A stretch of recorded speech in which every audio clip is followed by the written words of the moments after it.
8 de outubro de 2015.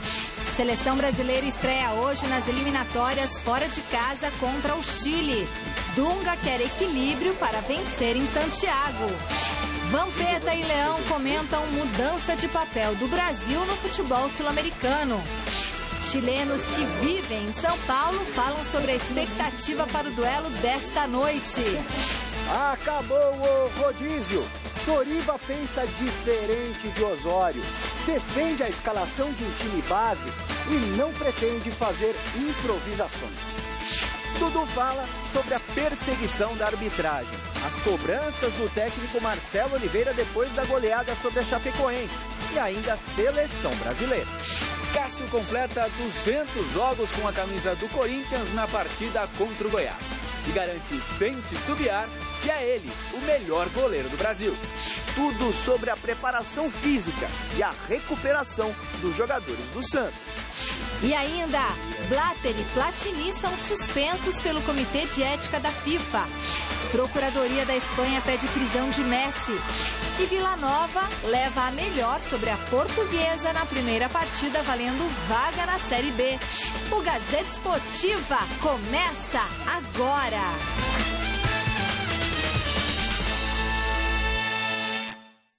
Olá, boa noite. Que rufem os tambores. Hoje é dia de Oscar Roberto Godoy no Gazeta Esportiva e você já sabe como que é a quinta-feira aqui, né? É no pique, daquele jeito, sensacional.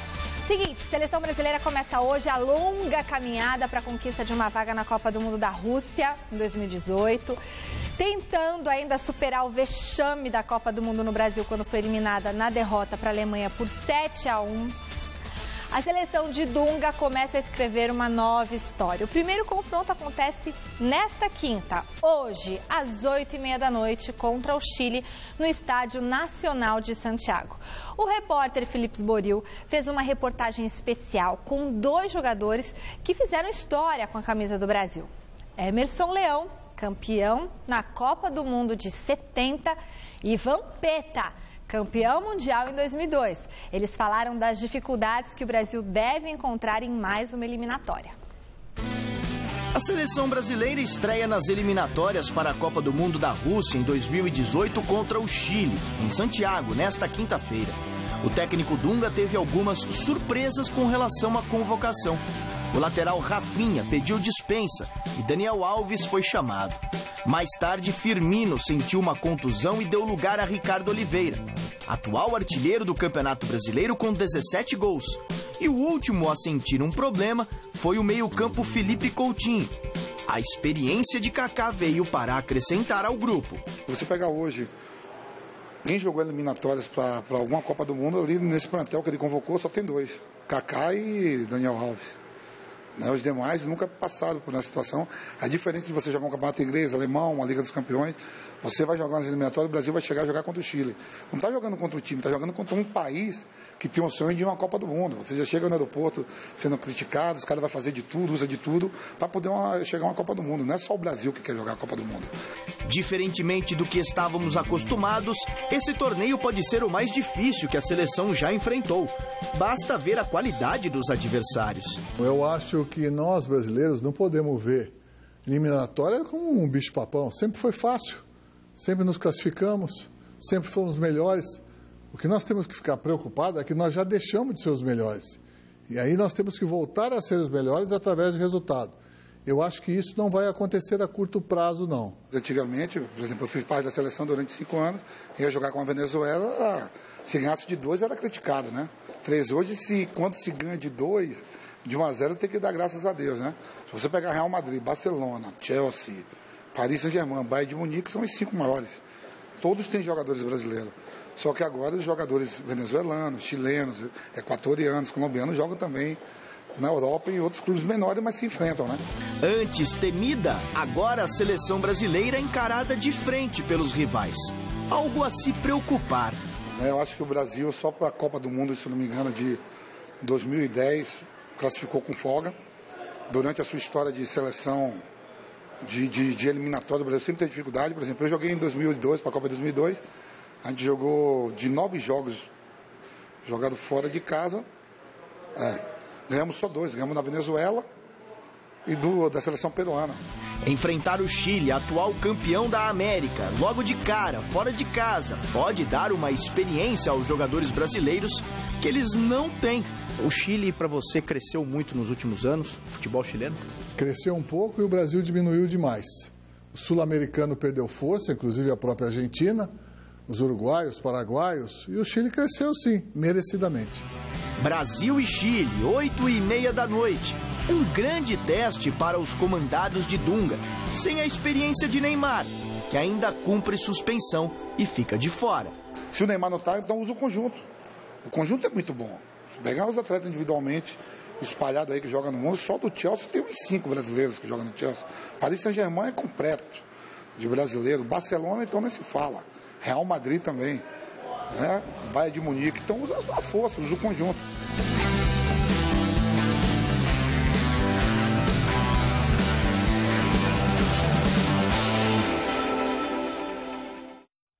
Grande noite para você que acompanha o Gazeta Esportiva. O Vampeta, o Leão, eles resumiram praticamente o momento da seleção brasileira. Já foi a época em que nós...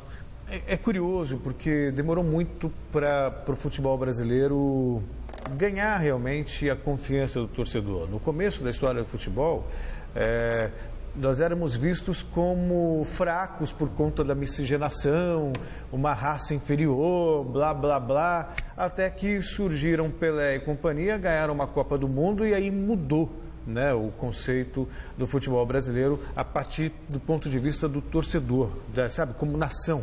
O Brasil passou a ser visto como uma referência, como uma autoridade e muito mais do que isso, como um exemplo de competência. Era o nosso grande orgulho a seleção brasileira. O Brasil nunca foi uma potência mundial, mas o futebol mundial, o Brasil era sim uma potência. E isso foi se consolidando durante os anos, até um certo ponto que criou-se uma soberba de que a bela musiquinha, né? Com o brasileiro não há quem possa, somos os maiores, somos o país do futebol, temos os melhores jogadores do mundo. Só que acabou isso. Antes você tinha um ou outro jogador que decidia para a seleção brasileira em detrimento de um conjunto, sabe, não tão brilhante. Hoje nós não temos mais essas estrelas. E não se tem uma estrela, o Neymar, que aliás nem vai jogar. Digo, a estrela acima da média, estrela, sabe? E ainda assim não está à altura de um Ronaldinho Gaúcho, que já foi eleito o melhor do mundo, não está à altura do Kaká, que a gente vê aí que já foi melhor do mundo, de um Rivaldo, que já foi melhor do mundo, de um Ronaldo, de um Romário, não está. E além de não termos jogadores individualmente falando com muito destaque, o conjunto nosso é limitado. O Brasil não trabalhou esse sentido de conjunto, esse sentido de time, até porque sempre foi respaldado pela competência e pela genialidade de alguns talentos. Então agora o Brasil precisa resgatar esse prestígio de que maneira? Formando um conjunto forte e trabalhando o futebol na revelação de novos talentos. Só que a safra está longe de ser das melhores. A tal ponto que hoje, a gente vai ver, ter matéria da seleção daqui a pouquinho, você vai ver, o Chile é a seleção que ataca e o Brasil é a seleção que joga fechadinho, explorando o contra-ataque. Sinal dos tempos, meu caro Oscar Roberto Godoy. Boa noite. Boa noite, Celso, Michele. Boa noite para você que está de olho na Gazeta, porque eu também estou de olho em você. Estou equivocado no que falei? Não, você falou muito bem. Tão bem e com muito conteúdo e propriedade que não me restou nada mais a dizer. Como diria aquele jornalista mudo, não tenho palavras para complementar o seu raciocínio. Mas eu diria o seguinte, Michele. O Brasil antes não precisava de técnico, porque tinha técnica. Agora nós não temos técnica e precisamos muito de um técnico. Aí o negócio complica, Michele. Olha, Godoy, e os nossos rivais dessa noite, hein? O Chile talvez tenha a melhor geração de futebol da história e vem empolgado com a conquista da Copa América. O Gazeta Esportiva conversou com alguns chilenos que vivem no Brasil para saber qual é a expectativa deles para o início das eliminatórias.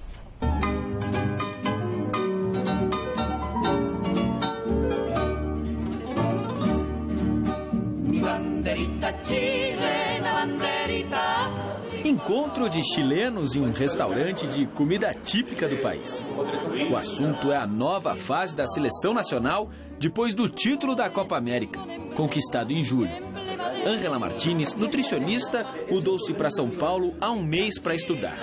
Viveu de perto toda a empolgação pela conquista inédita. Foi muito emocionante, porque, como dices, foi a primeira vez que Chile gana um campeonato internacional como equipo nacional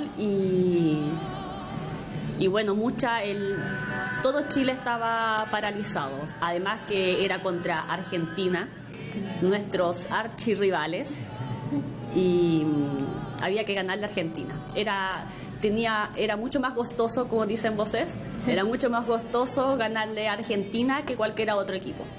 Antes, o mais perto que o Chile havia chegado de uma conquista tinha sido na Copa do Mundo, sediada pelo país em 1962, quando perdeu para o Brasil na semifinal e ficou com o terceiro lugar.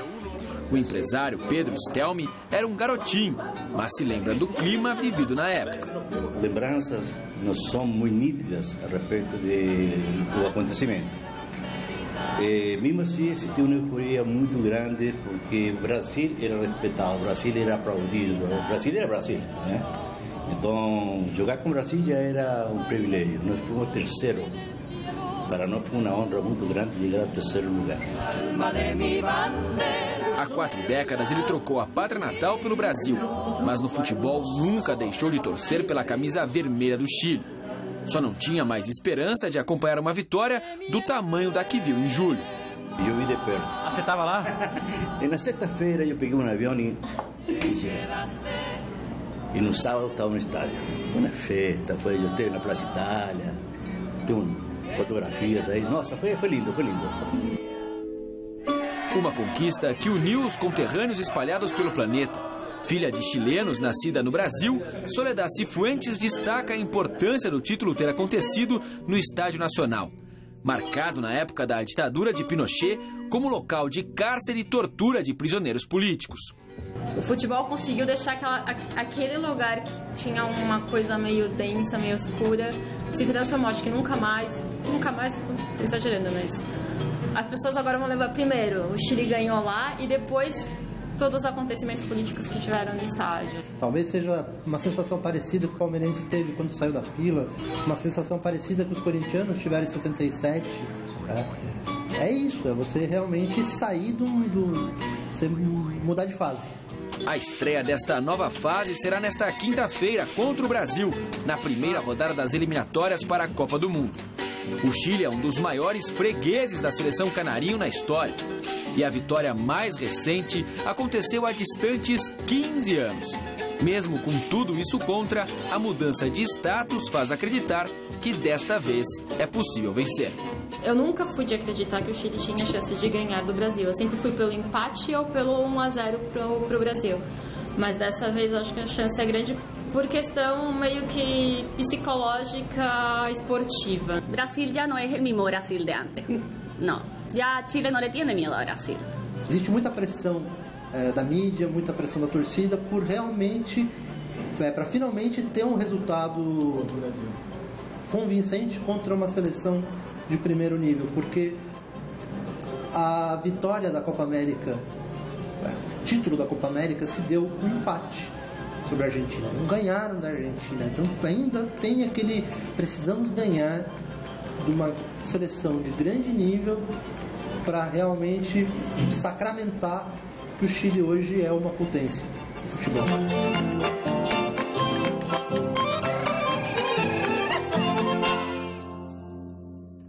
Acho bacana isso, eu já falei tantas vezes aqui no Gazeta Esportiva, né? O brasileiro alimenta muito essa rivalidade do argentino, com o argentino e tal, mas de fato, a maior rivalidade entre Chile e Argentina, como muito bem disse aí a chilena, que tem um prazer enorme em ganhar dos argentinos, uma rivalidade que se estende não só nos gramados, mas também como nações, sabe? O argentino e o chileno. É uma rivalidade histórica.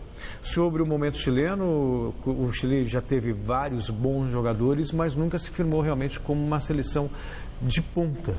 ficou aí em terceiro lugar numa Copa do Mundo, em 62, quando a Copa do Mundo foi realizada no Chile, mas nunca havia conquistado um torneio importante oficialmente. O que aconteceu agora na Copa América, fruto de um trabalho de longo prazo, que começou com o Bielsa, depois houve a contratação do Sampaoli, que tem filosofias de trabalho semelhantes, quer dizer, independentemente do Brasil, que vive apostando no improviso, no Chile, veja bem, se apostou numa filosofia de futebol ofensivo e não por acaso o Chile fez uma boa Copa do Mundo em 2010, num grupo que tinha, não me falha a memória, tinha Holanda e tinha Espanha, não era Holanda e Espanha, mas tinha Suíça e tinha Espanha. Se classificou, foi eliminado pelo Brasil. O Brasil naquele momento estava melhor que o Chile. Na Copa do Mundo de 2014 parou de novo na seleção brasileira, mas houve um empate, por muito pouco não eliminou o Brasil em pleno estádio do Mineirão. E eu não tenho a menor dúvida não. Vai ser uma... Chile e Argentina vão para a Copa do Mundo da Rússia. Vou falar agora para você. Chile. O Patrício Andrés aí, meu colega de trabalho aqui. Chile, o negócio é o seguinte, o momento hoje é outro, não tem aquela euforia, aquela empolgação da Copa América não. Então é o seguinte, ó, o Chile vai jogar muito e vai perder, como sempre, é um freguesão pro Brasil. Não é, mané, simpatia aí em Birigui, é chocolate neles lá, tá bom? Porque, aquela euforia toda de Copa América passou. Você acha que o Valdívia jogando com o Camelo lá na onde ele tá lá, vai chegar aqui e jogar o que ele jogou na Copa América? Parou, é chocolate nosso lá hoje, 2-0, para não ter discutimento, entendeu? Porque é discussão com desentendimento. Tá. Para não ter discutimento, é 2-0 para nós, certo, Pascoal? O chileno, que é esse que apareceu aí na reportagem, falou que vai ser 2-0 pro Chile. Então é o seguinte, é um ceviche, eu pago um ceviche para ele e ele paga um churrasco para mim, lá na porcada em Badibacite, eu levo você também, Pascoal. Tá bom? Bom, a enquete que está no ar no site Gazeta Esportiva é a seguinte: qual será o resultado da estreia da seleção brasileira nas eliminatórias? Vence o Chile, dá empate ou o Brasil leva? Celso? Chile. Chile. Godoy? O meu voto, o voto do Zé Vieira, lá de Badibacite, do Valmir Arena, lá de Rio Preto, com mais o seu Zé, amigo dele lá, do Dorival Lemes e do Roberto Toledo, é Brasil 2-0. E do Silvestre e o Pistoleiro? E o Silvio Pistoleiro em Potirendaba. É Brasil 2-1. Eles falam que é Brasil 2-1. Eu falo com essa turma minha aqui 2-0. Legal. E é o seguinte, lá no site Gazeta Esportiva tem uma galeria de fotos muito bacana que é sobre justamente todas as estreias do Brasil em eliminatórias do Brasil que nunca perdeu. Então, em 54, a seleção brasileira jogou a primeira partida, foi contra o Chile, venceu por 2-0. Depois mostra a segunda vez as eliminatórias em 57. E aí tem uma série de fotos legais, tem foto do Pelé, várias capas do site Gazeta Esportiva, que era jornal antigamente, né, e hoje é internet, tá lá. Muito bom trabalho, equipe do site Gazeta Esportiva arrasando, linda matéria, material histórico, né, para quem gosta de história vai adorar, e quem gosta de futebol então vai amar. Veja agora como foi o último treino da seleção brasileira antes da estreia nas eliminatórias. No último treino da seleção brasileira, os jornalistas tiveram pouco tempo para observar a atividade. O técnico Dunga não confirma, mas existe apenas uma dúvida na equipe titular que enfrenta logo mais o Chile. Jefferson deve ser o goleiro. Daniel Alves, Miranda, Davi Luiz e Felipe Luiz fecham a linha de 4 na defesa. Luiz Gustavo, Elias ou Fernandinho, Oscar e William formam o meio de campo. E no ataque, Douglas Costa e Hulk. Lógico, o ideal, uma competição tão importante, seria um tempo maior de treinamento, né? Onde alguns jogadores ainda estavam chegando, né? Mas é uma situação que nós temos que saber trabalhar, né? Tentar minimizar os problemas dessa situação. Mesmo com pouco treinamento, o equilíbrio é a palavra de ordem no time de Dunga. O futebol moderno tem nos demonstrado, né, para o bem do futebol, que você só se defender não dá certo. Tem que também atacar o adversário, né, mais ou menos como pugilista. Se você ficar só se defendendo, uma hora ele vai te acertar. Então você tem que ter o equilíbrio entre o ataque e a defesa. O treinador pretende armar o soco perfeito para nocautear o Chile hoje em Santiago.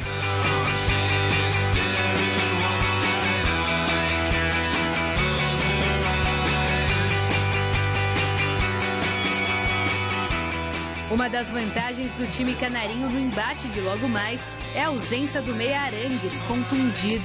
Para nós não faz diferença, porque o Chile é uma grande seleção, tem vários jogadores de alto nível e a gente vai se preparar para enfrentar o Chile, não vai se preparar para enfrentar um ou outro jogador. O capitão da seleção brasileira nessa nova jornada pretende trazer de volta a confiança ao grupo e principalmente aos torcedores. A principal mensagem é vencer, né? Somar o máximo de pontos possível. Vai estar iniciando uma competição difícil, uma competição que praticamente vai ser uma das mais disputadas que vai ter das últimas eliminatórias. E o mais importante vai ser a classificação para o Mundial. Para eu ser até coerente com o que eu costumo falar aqui nessa bancada, e já são 17 anos nessa bancada. Tudo isso? Tudo isso. Você começou com que idade, então, cara? Eu, como comentarista mirim, tinha 2 anos. Ah, não, porque você é tão jovem, você está com 28, pô, 17, começa com 11 anos de idade. Agora... Engraçadinho. Bom, para até ser coerente com aquilo que eu costumo falar, obviamente eu acho válido a estratégia do Dunga. Como estratégia, você não pode questionar. O Chile é uma seleção ofensiva, joga em casa e, obviamente, paga o preço dessa ousadia, deixa espaço lá atrás. Então, se a seleção está jogando fora de casa, ela tem que ter humildade, tem que reconhecer que o momento hoje da seleção é inferior ao da seleção chilena. Não é pensar pequeno. Estrategicamente, eu acho que é um pensamento válido e tentar explorar o contra-ataque. O que causa... digamos assim, uma certa estranheza, é que nós não estamos acostumados com isso. A gente aprendeu que a seleção brasileira vai para cima e bota medo em todo mundo. Foi assim desde que eu me conheço por gente. Sabe, só para citar as Copas que eu tenho vaga lembrança de 74 foi uma tragédia, né? Mas 78, 82 principalmente, 86, entendeu? Enfim, era uma seleção que sempre ia para cima. E aí? Por que você está rindo? Você começou a falar de 74 pra cá. Pô, eu lembro de 62. Eu não tinha nascido. Eu também não assisti o descobrimento do Brasil, mas sei quem chegou aqui, caramba. Pô, 58, não, 62, mas é que eu disse desde 70, que eu me conheço por gente. 70, seleção de 70. Esse é o argumento. É desde que eu me conheço por gente. Entendeu? Bom, outro jogo que promete agitar a primeira rodada das eliminatórias sul-americanas acontece às 9 da noite em Buenos Aires, entre Argentina e Equador. A preocupação na Argentina continua sendo a ausência de Lionel Messi nas primeiras 2 partidas das eliminatórias. O camisa 10, com uma lesão no joelho, voltará a atuar pela seleção provavelmente contra o Brasil, no dia 13 de novembro. Mas a falta dele parece não preocupar muito o técnico Tata Martino. Há muito tempo sabíamos que Messi não poderia jogar. Nem criamos ilusões porque compreendíamos a verdadeira situação dele. O treinador considera este início de competição fundamental para o próximo ano.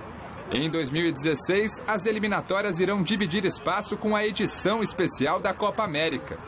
Segundo Tata, já houve uma conversa com os jogadores sobre a importância dessas partidas. Além de adquirir confiança em caso de vitórias, os jogos trazem tranquilidade pensando a longo prazo. Criar a famosa gordura logo no começo pode ajudar o time na divisão de tarefas quando as 2 competições chegarem. Adversário dos hermanos, o Equador tem um problema logo na estreia. O técnico Gustavo Quinteiros se recupera de uma cirurgia no calcanhar de Aquiles e não estará no campo junto com a equipe. A condição dele não terá influência em como iremos atuar. Quem joga somos nós. Temos a ajuda de vários colaboradores e vamos nos concentrar no que eles dizem, comentou o zagueiro Gabriel Atilier. O Equador terminou a última eliminatória em 4º lugar e conquistou a vaga para o Mundial.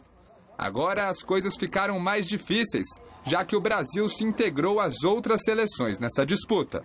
Olha, depois de pedir a prisão do pai de Messi, o jogador virou alvo da justiça espanhola. O argentino havia sido absolvido pelo Ministério Público da acusação de fraude fiscal entre 2007 e 2009, mas por indicação do juiz do processo, Messi continua como acusado. Ele deve ser julgado e, caso condenado, pode passar 22 meses preso. 22 meses, gente. Para o pai do Messi, a situação é ainda pior, já que o Ministério Público pede 18 anos de prisão. Coisa séria lá.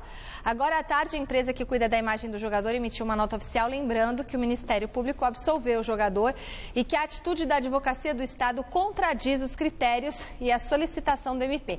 Além disso, a pena pedida pela Advocacia do Estado não quer dizer que o jogador será condenado. Eles reforçam que Messi se defenderá em juízo. Situação. E olha, ontem você viu aqui no Gazeta Esportiva que o que restava aí, a sanção, né? Restava a sanção do presidente do Comitê de Ética da FIFA para Josef Blatter receber um gancho na entidade. E isso aconteceu hoje, quinta-feira. O Blatter foi suspenso por 90 dias. E nesse período não pode responder pela FIFA, nem participar de atividades relacionadas ao futebol, sendo dispensado das funções de presidente nesse período. O Blatter é investigado por má administração e apropriação indébita. Além dele, vale dizer que o secretário-geral Jerome Valcke e o presidente da UEFA, Michel Platini, também foram suspensos por 90 dias de todas as atividades ligadas ao futebol. Comenta, Sassi. Podemos falar assim, claro, fica fim da linha para toda essa corja, para falar declaradamente. E também para o próprio Michel Platini, que aspirava a se tornar presidente da FIFA. Isso pode comprometer, não? Claro, óbvio. Mostra, ele aparecia como uma alternativa e se posicionava, inclusive, contrária à gestão do Josef Blatter, mas no fundo, sabe, todas essas denúncias revelam que são todos farinha do mesmo saco. Não é muito diferente da política brasileira, não. O esquemão está montado, está pronto, sabe? E ninguém consegue sair dele, essa que é a realidade. Não há espaço para os bons. Como diria o Nino e o Flávio, primos da Vera Mello, lá de Mogi Mirim, eu também concordo, são todos eles farinha da mesma mandioca, porque é a índole safadal, de safadeza. Hoje você está criando palavras. É a linha safadal. Eu acho que pela primeira vez nós vamos ter, pela primeira vez não, depois, vamos colocar aí, da era moderna do futebol, pela primeira vez nós vamos ter um presidente decente na FIFA, eu acho. Quem? Porque só vai conseguir passar para conseguir se candidatar o cara que não tiver passado sujo nenhum, cara. Nenhum, eu acho. Porque ó, já descobriram até a maracutaia do Platini, já foi pau. Eu acho que o Zico tem chance aí, viu? O Zico tem chance de conseguir o apoio das confederações e viabilizar a candidatura dele. E essa aqui é especial para o Toninho, filho da dona Maria Helena Godoy. A portuguesa estreou, mas foi com derrota. É mais especial, né? Para dor de cabeça dele. Ué, mas tudo bem, mas o que importa é a lembrança, né? Portuguesa foi derrotada e aí estreou com derrota nas quartas de final do Campeonato Brasileiro da Série C. Veja, Toninho, como é que foi. A Portuguesa começou mal a luta pelo retorno à Série B do Campeonato Brasileiro ao perder a primeira partida das quartas de final da Série C para o Vila Nova fora de casa. Ramírez, aos 24 do segundo tempo, fez o gol que deu a vitória ao time goiano. 1-0 e foi só no Serra Dourada. No Corinthians, o destaque da entrevista coletiva de hoje é um dos responsáveis por fazer a equipe ter a defesa menos vazada do Brasileirão, com apenas 24 gols em 29 jogos, e que na próxima quinta-feira vai comemorar 200 jogos com a camisa do Timão. Veja na reportagem de Fernando Gavini. Quem é o melhor goleiro do Campeonato Brasileiro? Cássio responde na lata. Eu. Por quê? Porque eu sou a melhor defesa. Estatisticamente, a melhor defesa do campeonato sou eu. Eu respeito os outros goleiros, mas eu trabalho muito, me dedico e eu acho que sou eu. A confiança vem da boa fase. Em 29 rodadas, o Corinthians levou apenas 24 gols, menos de 1 em média por partida. Você defende na semana 300, 400 bolas para no jogo defender uma. Não dá para dizer que goleiro não sofre no dia a dia. E tem gente que ainda faz tudo para dificultar a vida deles. Uma lona molhada para deixar a bola mais rápida é o desafio da vez. Eu acho que é evolução, né? Goleiro tem que estar sempre tentando, não só goleiro, acho que em todas as situações, todas as posições tem que tentar evoluir, trabalhar algo a mais. Então ele está fazendo isso e a gente está tendo um resultado positivo, né? O duelo contra o Goiás, quinta-feira da semana que vem, será importantíssimo para o Corinthians na luta pelo título de campeão brasileiro. Mas para o goleiro Cássio, terá um sabor ainda mais especial. Quando ele entrar em campo em Itaquera, irá completar 200 partidas com a camisa do Timão. Está alcançando um número importante dentro do clube, se não me engano, acho que está entre os 10 goleiros que mais jogaram pelo Corinthians. Então fico muito feliz, espero que possa chegar mais longe ainda, tenho mais 3 anos de contrato e possa bater outras marcas. Depois de começar nas categorias de base do Grêmio, foi muito jovem para o PSV Eindhoven da Holanda. No Timão, ganhou a posição durante a Libertadores de 2012 e não saiu mais do time. Veio então o título da Libertadores, mas a melhor atuação foi contra o Chelsea na final do Mundial. Mas acho que se tu for ver assim, dos 4 anos que eu tô aqui, tem muitas histórias boas. Acho que o tempo foi muito mais vitorioso e feliz o tempo do que coisas negativas, assim. Com tudo isso que já fez com a camisa do Corinthians, Cássio sabe de sua importância, mas não se considera um ídolo do clube. Conseguindo o brasileiro, se for ver por números, eu acho que como goleiro titular do Corinthians, eu acho que eu vou ser o goleiro que mais ganhou títulos como goleiro titular. Eu não sei exatamente. Mas eu acho que essa questão de ídolo, eu acho que vai se exercer, eu acho, quando eu parar de jogar futebol ou quando eu mudar de clube. Eu me sinto um jogador normal, trabalho forte, até acho bom isso, esquecer, deixar de lado o que eu ganhei e trabalhar em busca de mais coisas. Acho que o dia a dia para melhorar, eu acho que é importante. Pode até parecer meio arrogante uma declaração dessa, tipo, sou o melhor goleiro do Brasil, mas eu acho que ele tem razão. Tem razão. Tem a melhor defesa do campeonato e tem uma coleção aí de defesas salvadoras nessa campanha do Corinthians. Quer dizer, obviamente, esse bom momento da defesa corintiana tem a ver com o time, com a postura, mas também tem muito a ver com o que tem feito o Cássio nos jogos. Acho até que ele foi injustiçado na seleção brasileira. Já há algum tempo merecia uma chance. Eu também. Quando perguntavam para mim quem era o melhor árbitro do Brasil, eu sempre falava que era eu. Tem que ter confiança em si. Se eu não achar que eu sou o melhor, agora não basta ter confiança em si. Precisa fazer por merecer e transformar aquela opinião e aquele desejo em realidade. Mas o Zeca Bernardelli também acha que o Cássio é o melhor goleiro do Brasil. Isso aí. O Celso também gosta do Alisson, né, Celso? Não. Não? Não acho razoável um goleiro. Eu acho. Está na seleção, é bom, mas eu acho o Cássio melhor. Mas o Alisson é mais bonito. Aí é seu critério. No Palmeiras, a quinta-feira foi dia de entrevista do atacante Dudu. Ele falou sobre os problemas com a arbitragem, sobre a bronca que os jogadores levaram depois da goleada para a Chapecoense e muito mais. Tudo isso você confere com o Adriano Dolfi. Treinamento em campo reduzido e 9 para cada lado. Depois finalizações a gol. Aos poucos o Palmeiras retorna à sua rotina e tenta esquecer a goleada para a Chapecoense. O último alerta foi a conversa de quase 40 minutos dos jogadores com o técnico Marcelo Oliveira. Ele foi cobrar a gente, né? Porque eu acho que a diretoria cobra ele e ele tem que cobrar a gente e a gente tem que se cobrar, né? Que não pode acontecer isso, o que aconteceu no domingo lá em Chapecó. A gente está um pouco triste ainda, né? Pelo ocorrido. Agora a gente já tem um jogo importante contra a Ponte, um time difícil. Falando em cobrança, Dudu mudou um pouco a sua postura dentro e fora de campo, desde a chegada do técnico Marcelo Oliveira. Testou eu para jogar como meia, graças a Deus deu certo, não tenho que ficar correndo muito atrás do lateral, cansando. correr atrás de lateral cansa um pouco. E quando eu pego a bola ali na frente eu tenho mais fôlego, mais perna para poder fazer as jogadas. O atacante, que segundo a diretoria do clube vem sendo perseguido pela arbitragem, falou sobre a incômoda situação. Os árbitros esse ano tá um pouco complicado, né? Não é só comigo, acho que no todo do Campeonato Brasileiro. Mas acho que eu não tenho que preocupar com isso, tenho que focar no meu trabalho aqui no Palmeiras. Isso aí eu deixo para a diretoria, para o presidente, quem tiver de falar.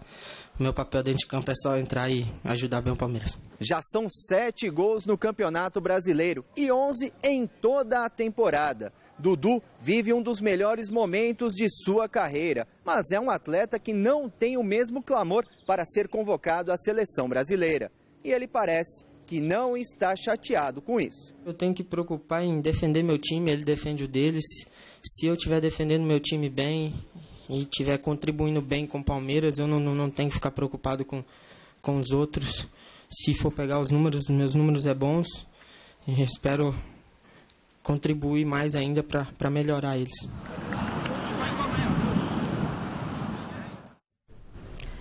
Hora de falar do São Paulo, caiu aqui o negócio, que teve nesta quinta-feira o primeiro treino do técnico Doriva. Veja com Silvestre.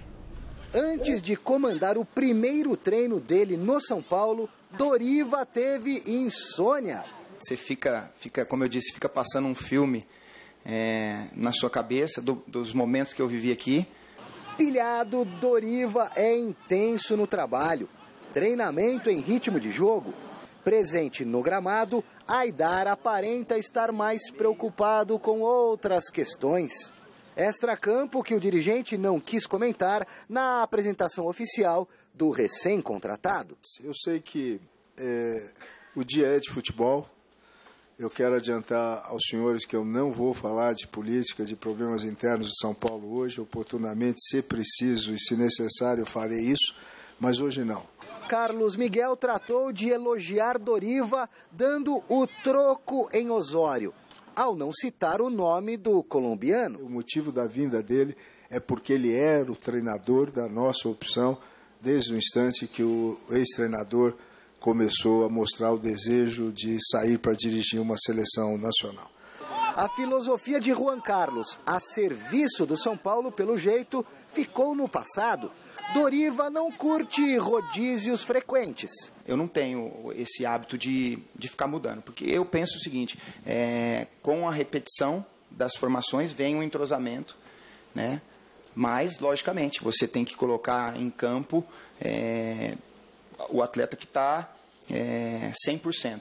Nem improvisações ao Léo. Olha aí o Carlinhos de volta à lateral esquerda. Eu não tenho muito o hábito de fazer improvisações, mas às vezes, pela circunstância que você está vivendo, a circunstância te obriga a fazer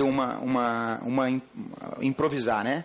Prata da casa como atleta, campeão da Libertadores e do Mundial Interclubes pelo Tricolor, Doriva técnico, acumula 2 conquistas expressivas, campeão paulista com o Ituano e carioca no Vasco da Gama. E julga-se pronto para o maior desafio da carreira dele, mesmo que seja nesse São Paulo em crise, nas finanças, na política. Pelas situações que vêm ocorrendo, a gente quer o máximo possível proteger, blindar os atletas. A gente sabe que todos os clubes passam por situações semelhantes, mas a gente quer focar única e exclusivamente no nosso trabalho dentro de campo. Se para alguns é complicado lidar com o polêmico presidente do São Paulo, Carlos Miguel Aidar, Doriva não sofre deste mal. Está calejado, vacinado, foi funcionário de Eurico Miranda. Diferentemente do que as pessoas pensam do Eurico Miranda, eu tive um relacionamento muito bom com ele. Para quem está dentro do processo, ele é uma pessoa que blinda muito e é um dirigente muito sério, né? Em relação ao nosso presidente, a primeira impressão foi maravilhosa, tive um ótimo contato com ele e espero que a gente possa ter uma afinidade, uma harmonia. Então, boa sorte, Doriva! O Osório também foi recebido assim, 4 meses atrás. Sem falar que o presidente do São Paulo ficou sozinho, né, na administração do clube. Se ele ficou sozinho, significa que, né, a gestão não conta com respaldo, com apoio e com a aprovação, digamos, dos seus parceiros ou dos parceiros dele. O Bruno, funcionário do Debeles e do Toral, ficou feliz da vida com o Doriva, a contratação do Doriva. Técnico jovem, a mesma receita do São Paulo, imitando ali o que o Grêmio fez. Vamos torcer para que o Doriva dê certo. Até porque esse comportamento do Doriva está parecendo o técnico Buque Cor-de-Rosa, né, Doriva? Oferecer um pouquinho mais, você vaza. Que se dane por onde você passa, né? O Gazeta Esportiva volta falando do Santos, que segue aproveitando cada minuto da folga no calendário do Brasileirão para melhorar a condição física dos atletas. O repórter Felipe Boril esteve no CT Pelé acompanhando a quinta-feira do Peixe. Com a pausa nos jogos do Campeonato Brasileiro, o Santos terá 10 dias para treinar, recuperar a forma física e colocar o condicionamento dos jogadores em dia. Hoje, o futebol aumentou muito o volume e a intensidade, né, durante uma partida. Atletas que corriam em média num jogo aí 7, 8 quilômetros, hoje corre 10. O Santos enfrentou uma verdadeira maratona de jogos.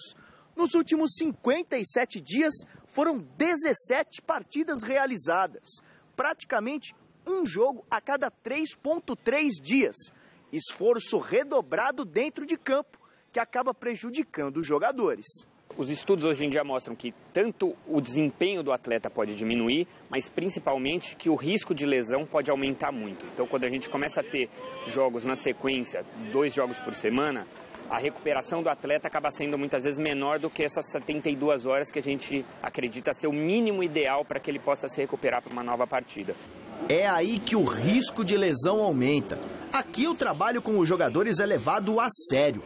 Toda a estrutura funciona dentro e fora dos gramados. Na parte interna do CEPRAF, Centro de Excelência em Prevenção e Recuperação de Atletas do Futebol, trabalham 15 profissionais. Os jogadores que não possuem condições de jogo são acompanhados de perto por especialistas. Tiro escápula. A fisioterapia ela entra junto com os demais profissionais para adotar ações que promovam essa alta performance e previnam lesões, não só por conta da questão de prejuízo técnico, mas também por questão de manter esse atleta o mais tempo possível e o grupo mais homogêneo possível. Com o desgaste físico durante os jogos, os atletas têm a consciência que fora dos gramados precisam se cuidar com alimentação balanceada e hidratação eficiente. Além disso, uma bateria de exames é realizada periodicamente. A gente tem tanto esse acompanhamento clínico do jogador como alguns marcadores que mostram que a parte muscular do atleta e também a parte central do atleta não se recupera. Então, por exemplo, um dos marcadores que todo mundo conhece, que é a CK, é uma enzima que é liberada quando essas células são rompidas, então mostram que uma microlesão muscular aconteceu. Então a gente precisaria ter um período necessário para que essa fibra muscular se regenerasse. Cada jogador que supera um momento difícil de lesão passa por um estágio de transição. Aos poucos volta aos gramados, trabalha separadamente e só quando tiver 100% das condições vai para as mãos do técnico Dorival Júnior.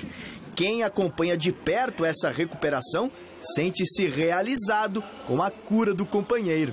Quando um atleta que sai do departamento médico vai para o campo e não sente, é um gol. Quando ele vai, não sente e joga bem, é o segundo gol. Quando ele vai, não sente, ainda faz gol, a gente pede até música. Por música é que jogam os atletas do Santos, que sempre encantam dentro de campo, principalmente quando o jogo é na Vila Belmiro, fazendo os adversários entrarem na roda e dançarem.